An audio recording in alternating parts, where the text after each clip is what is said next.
the $1 million questions, right? What's happening? No, let's talk about like market and market trends, and also I'd love to hear, what you're seeing, what kind of behavior, what's going on right now. Yeah, no, there's a lot in there, and there's a lot of different markets, as everyone knows. It's been a very, very, very interesting marketplace in general. So at the highest level, I do think, the unfortunate name of the game right now is inventory, and to clear on that, there's too much inventory following the massive shortage that we came out of. So, in terms of what everybody's talking about, and really the main focus across every end market is how do we take inventory out of the system?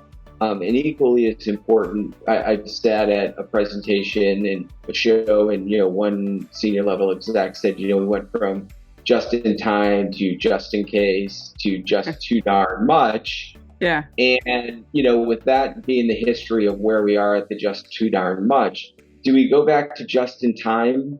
Probably not. Do we also go back to just in case?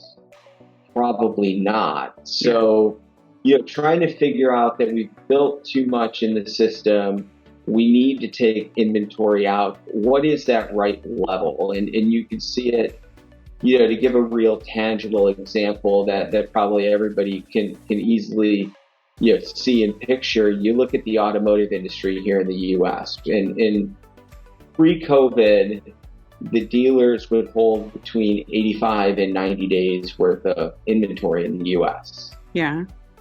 In 1Q of 2022, that dealer level number had bottomed out at about 19 or 20 days.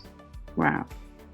We are now at about 55 days. Yeah. A finished vehicle. So we've gone from, you could argue way too much before to way too little. And if anybody tried to buy a car, they're very well aware that we were on allocation.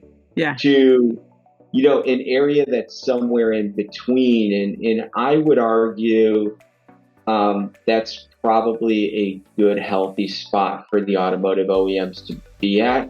They're in an operating environment that's challenging. Interest rates are up, right? Yeah. But you've seen ASPs decline a bit this year, but it's not been rebate driven. It's been entirely mix driven as they've gotten better.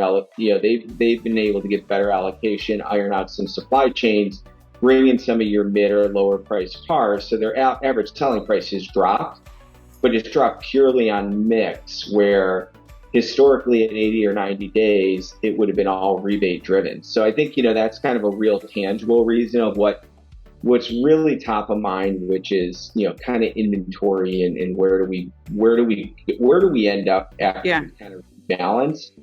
When you get into the end markets, it's in kind of the demand and more importantly, where it's going.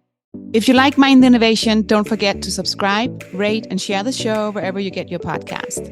You can follow Sannah Vinding and Mind Innovation on Instagram, LinkedIn, and YouTube.